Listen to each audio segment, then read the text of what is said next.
Hello friend, I hope कि सब लोग ठीक होंगे। तो आज की क्लास में लोग देखेंगे हिंदी साहित्य और हिंदी ग्रामर के क्वेश्चंस देखेंगे, जो कि सिलेक्टेड क्वेश्चंस रहेंगे, आपके एग्जाम से यहाँ से पूछे जाते हैं। ठीक है फ्रेंड, और चैनल में पहली बार तो लाइक से सब्सक्राइब कर लीजिएगा। तो चलो स्टार्ट करते हैं फ्रेंड। क्वेश्चन नंबर फर्स्ट का आंसर देगा कि प्रबंध काव्य के कितने भेद हैं। तो आंसर होगा फ्रेंड, इस क्वेश्चन का राइट आंसर यहाँ पे दो हो जाएगा आपका। एक तो आप कौन कौन से होते हैं, एक खंड काव्य, एक महाकाव्य। ठीक है, तो third is the right answer. Next, मुक्तक क्या है? मुक्तक बताना क्या है आपका। इसका देखिए, आपका ये दोहा भी है, कवित्व भी है और सव्य, यानी कि राइट आंसर क्या होगा, उपयुक्त सभी। Fourth is the correct answer. रस या कथा को प्रकट करने का समर्थ होता है, उपयुक्त में से सभी देगा। ठीक है, नेक्स्ट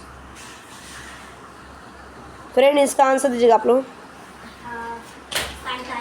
गीलू नामक कहानी के रचनाकार कौन है? गीलू नामक कहानी के रचनाकार, तो आंसर होगा आपका यहाँ पे Mahadevi Verma. Third is the right answer. ठीक है, ये छायावादी के चार प्रमुख स्तंभों में से एक इनको मानी जाते हैं। ठीक है, मानी जाती है। नेक्स्ट, बापू के भी ताऊ निकले, तीनों बंदर बापू के किसकी पंक्तियाँ हैं?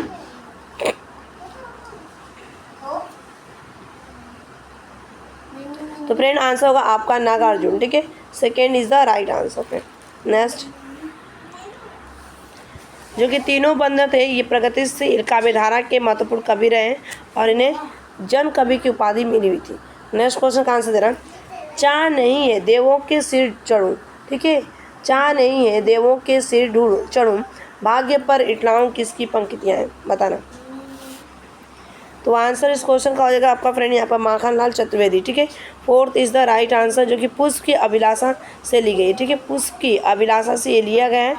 नेक्स्ट क्वेश्चन का आंसर देना फ्रेंड, करमवीर का प्रकाशन कहाँ से हुआ है? करमवीर का प्रकाशन कहाँ से हुआ है? तो आंसर होगा फ्रेंड यहाँ आपका जबलपुर से हुआ है। और कब हुआ है? ये 1919 में हुआ है। ठीक है, और करमवीर का राइट आंसर होगा बी। नेक्स्ट क्वेश्चन का आंसर देना फ्रेंड, यहाँ पे पूछा गया आपका कि द्विवेदी युग का नामकरण किसके नाम पर किया गया था, बताना। द्विवेदी युग का नामकरण किसके नाम पर किया गया है? तो आंसर होगा फ्रेंड इस क्वेश्चन का राइट आचार्य महावीर प्रसाद जी के नाम पर ये किया गया है। तो राइट आंसर क्या होगा? Fourth is the correct answer होगा, जो कि जागरण सुधार काल कहा गया। नेक्स्ट क्वेश्चन का आंसर देना फ्रेंड, ठीक कि सैनिक, ठीक है, सैनिक देश हित में जान देते हैं रेखांकित शब्द है, बताना। सैनिक क्या आपका जातिवाचक संज्ञा है, भाववाचक, व्यक्तिवाचक, या इनमें से कोई नहीं? तो फ्रेंड ये आपका राइट आंसर क्या होगा? जातिवाचक की बात की गई। ठीक है, ये नाम नहीं दिया गया, इसीलिए आपका right answer first is the correct answer, जातिवाचक। नेक्स्ट क्वेश्चन का आंसर देना फ्रेंड, नीचे दिए गए विकल्पों में से कौन सा विकल्प पुल्लिंग का उदाहरण नहीं है? तो आंसर होगा आपका आवृत्ति जो है पुल्लिंग का उदाहरण नहीं है फ्रेंड यहाँ पे। ठीक है, यहाँ पे राइट आंसर क्या होगा? Second is the correct answer. Next question का आंसर देना आप लोग, निम्न में से कौन सा विकल्प कर्म कारक के अंतर्गत आता है? कर्म कारक के अंतर्गत, तो फ्रेंड इस क्वेश्चन का राइट आंसर बताना। तो आंसर होगा आपका सोमवार को सावन का व्रत है, सोमवार को, यानी कि कर्म कारक के अंतर्गत आता है। कर्म कारक को यहाँ पे आया ना, इस देखो यहाँ पे को आया। ठीक है, को है तो ये आपको विभक्ति का प्रयोग किया जाता है। ठीक है फ्रेंड, नेक्स्ट इसका आंसर दीजिएगा आप लोग। कुछ सब्जियां खराब हो गई है, इस वाक्य में कुछ क्या है, बताना। कुछ शब्द कौन से सर्वनाम का होता है, बताना। चार ऑप्शन है। ऑप्शन फर्स्ट दिया गया आपका अनिश्चय, बिल्कुल अगर देखा जाए तो यहाँ पे क्या हो जाएगा? तो अनिश्चय हो जाएगा। ठीक है, अनिश्चय वाचक सर्वनाम first is the right answer. ठीक है फ्रेंड, नेक्स्ट, वह मेरी कार है, इस वाक्य में सर्वनामिक विशेषण शब्द छाटिए। तो वह आपका पूछा गया सर्वनामिक, तो वह हो जाएगा वो। ठीक है, first is the right answer friend. Next, यदि तुम आओगे तो साथ जाऊं में कौन सा काल है, बताना। वर्तमान काल, भूतकाल, भविष्य काल, या इनमें से कोई नहीं? तो आंसर होगा फ्रेंड आपका भविष्य काल की बात की जा रही, फ्यूचर की। ठीक है, यहाँ पे यदि तुम आओगे तो साथ जाऊं। ठीक है, तो right answer third. Next question का आंसर देना फ्रेंड,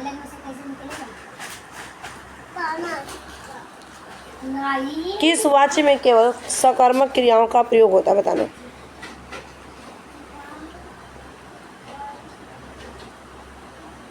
तो फ्रेंड हो जाएगा यहाँ पे कर्मवाच्य।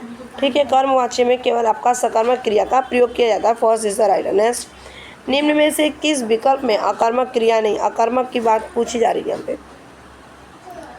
ठीक है, तो देव सोता ये आपका अकर्मक क्रिया नहीं है। ठीक है, देव क्या करता है, सोता, अकर्मक क्रिया नहीं, यहाँ पे ये क्या है, सकर्मक क्रिया। नेक्स्ट,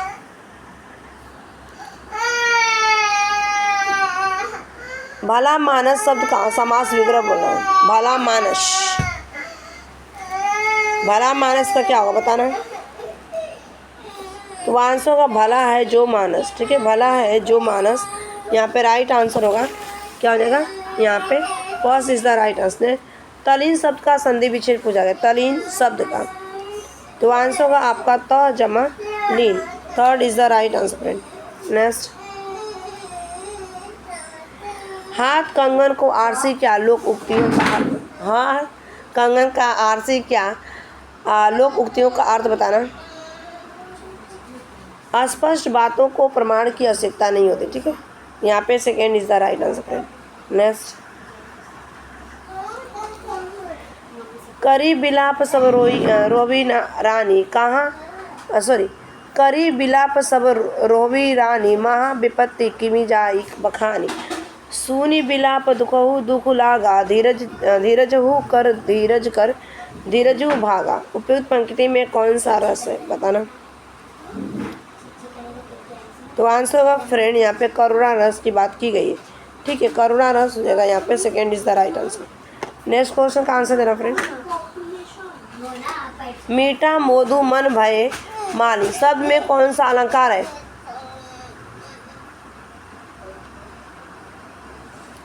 बताना फ्रेंड, इसका राइट आंसर। तो आंसर होगा अनुप्रास अलंकार की बात की जा रही है। ठीक है, क्योंकि म वर्ड की आवृत्ति के कारण सौंदर्य उत्पन्न हुआ है। ठीक है, म देखो यहाँ पे म म।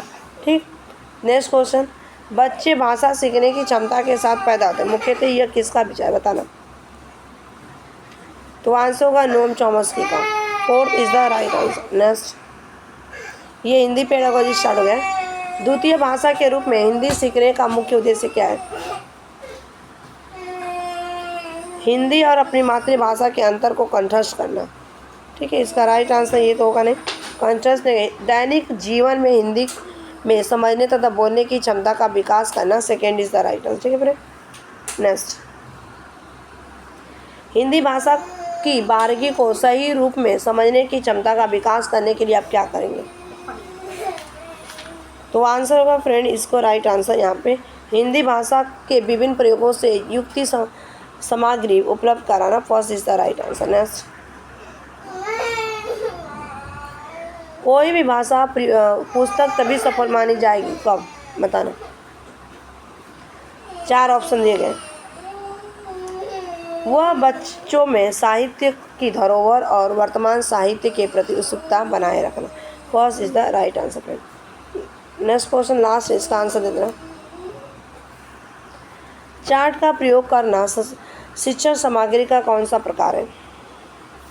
तो आंसर होगा फ्रेंड यहाँ पे दृश्य सामग्री। ठीक है, तो ये आपके 30 क्वेश्चन थे जो कि हिंदी साहित्य था और आपका हिंदी पेडागोजी के क्वेश्चन यानी कि हिंदी शिक्षा शास्त्र के भी क्वेश्चन थे। Thanks for watching this video. Bye bye, take care, have a nice day.